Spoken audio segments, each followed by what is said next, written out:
Thank you, sir. Awesome. Duncan, I can't wait for the movie, by the way. I think I said that last night. But do we want to extend Justin Reid or let him play out his final year now, if it were me? Because I think he's played better this year in year 2 than he played in year 1. Spags trusts him.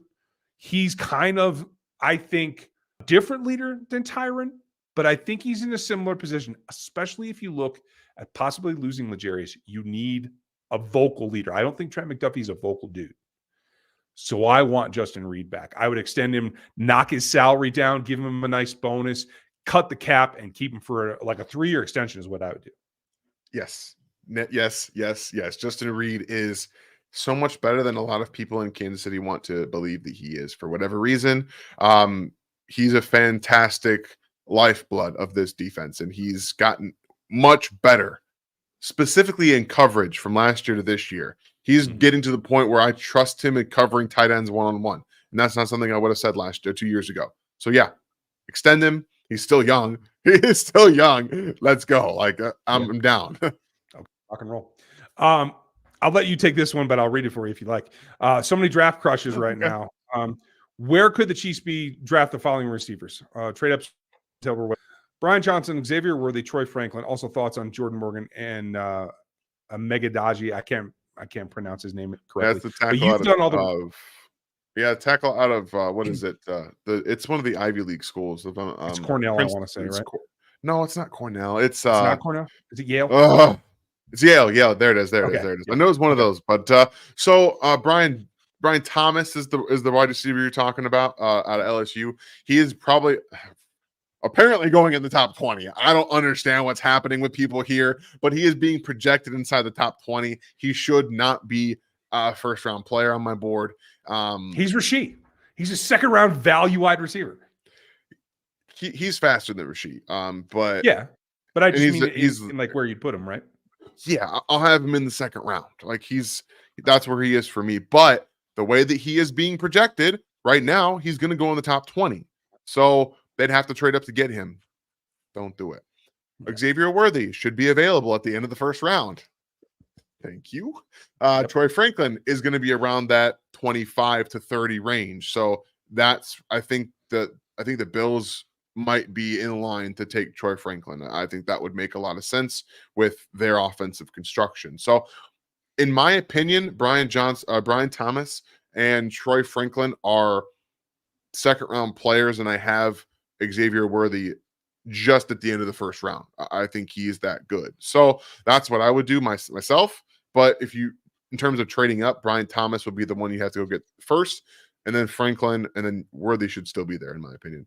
And Jordan Morgan will also be there at the end of the first round if the wide receivers have, fallen off. I think Jordan Morgan is a first round talent, but he's being thrown to the side. He's just being thrown to the side. He legitimately did not lose a one-on-one at Senior Bowl ever. He didn't lose one. Yeah. I've seen some film that make me question about his fit, though.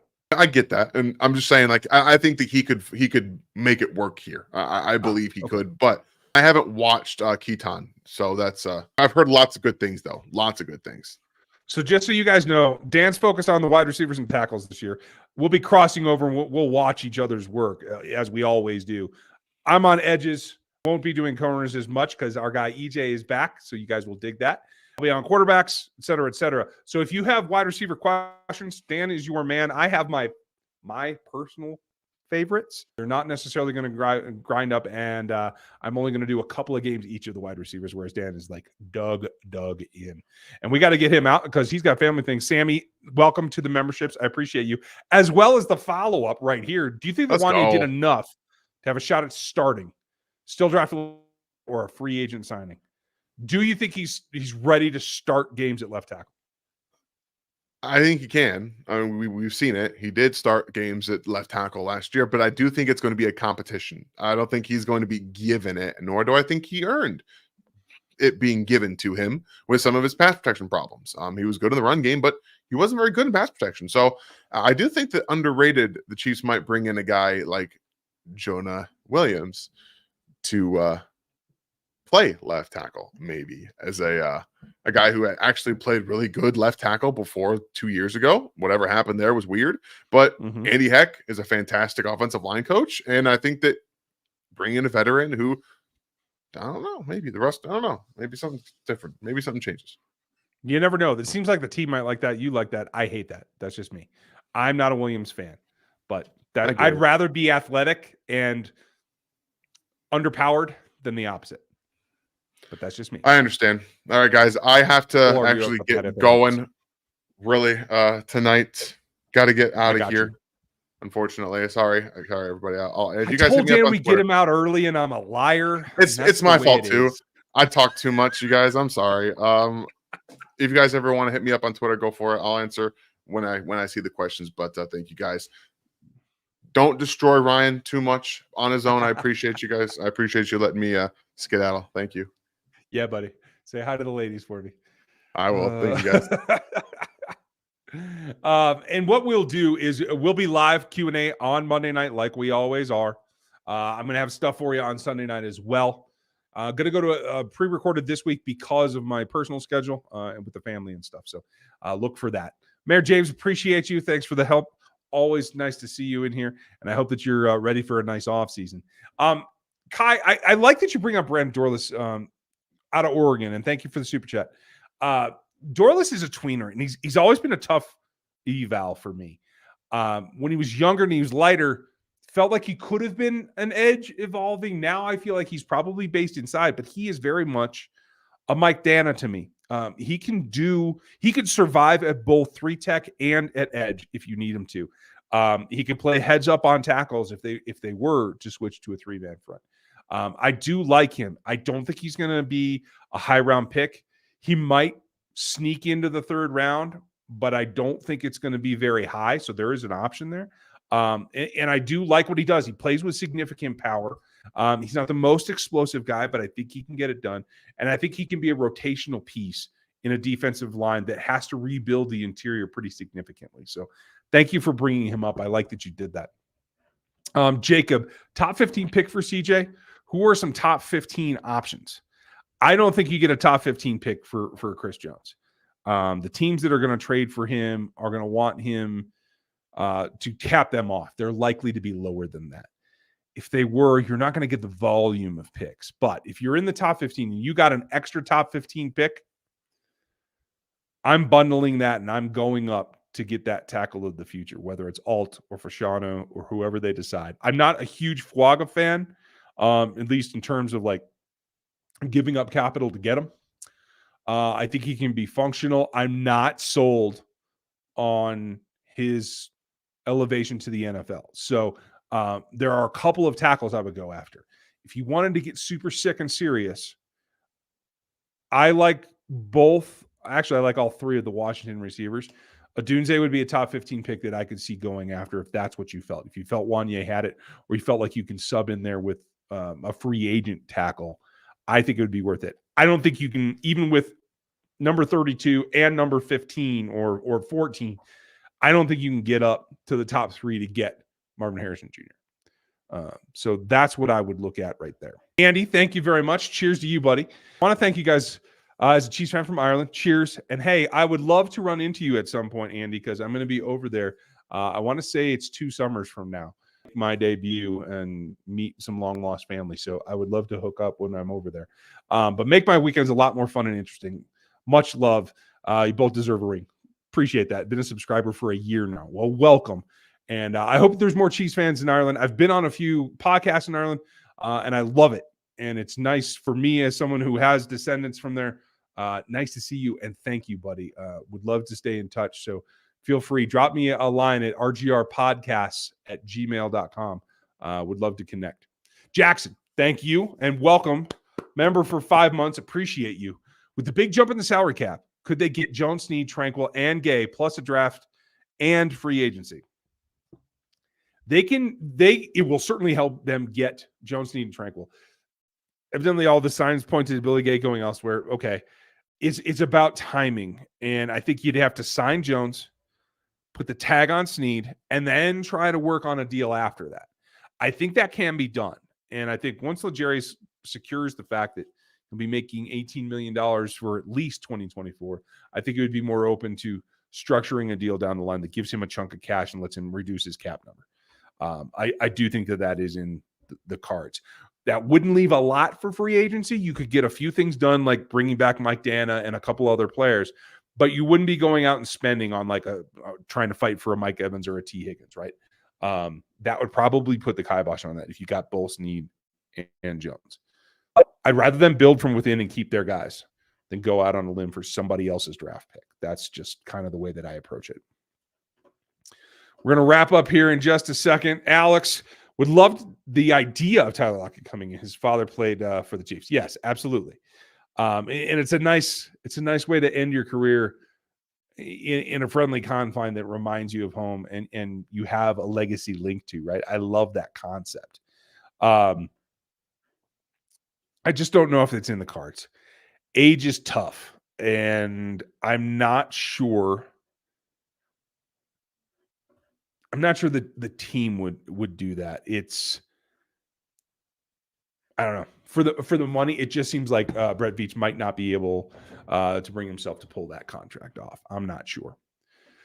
I'm just taking a quick look at any other questions before we hit our last super chat. We're going to call it a night here in a minute, folks, because I am going out with the wife. So that doesn't happen that often. You got to take advantage of it when you can. Who's the top 3 draft picks you would like to see in Kansas City? I would love to see Byron Murphy.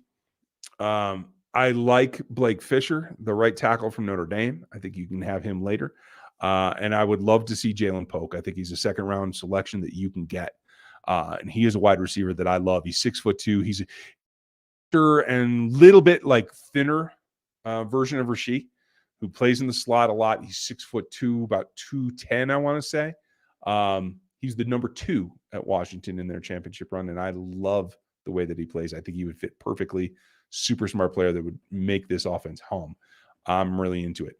Ryan, do you see the NFL becoming huge overseas? It seems to be gathering more and more. When I was first starting to get into my coaching career, I was just at the tail end of NFL Europe. In fact, I had an opportunity there that literally got canceled because they closed the league down. And I do think that ever since then, there's been a lot of yearning. There's American football leagues in a number of European countries, like Andy's in Ireland, the UK, Germany, Belgium. I don't know about France. I don't know that any Frenchmen actually like to hit anything, so I don't know about that. But I do think, particularly in Germany and the UK and Ireland, you could grow enough there to put teams there. I think that is doable, not just as a development league, but part of the league. Thank you, Gary, and thank you for everything you've ever done here, buddy. It's nice to see you. Alex, bring in Noah Fant for T2. You could give him a shot. I'm not sure he fits this offense very well, but you never know. And it'd probably be more like a T3, at least for a year, because Noah Gray can run this offense. So I do think that he would be pretty solidly as the number 2 right there. So we covered a lot. Mike Williams, I see a lot of people asking about. Xavier Howard, I think, is cooked. I would not bring him in. Ozzy has a pseudo pop culture one.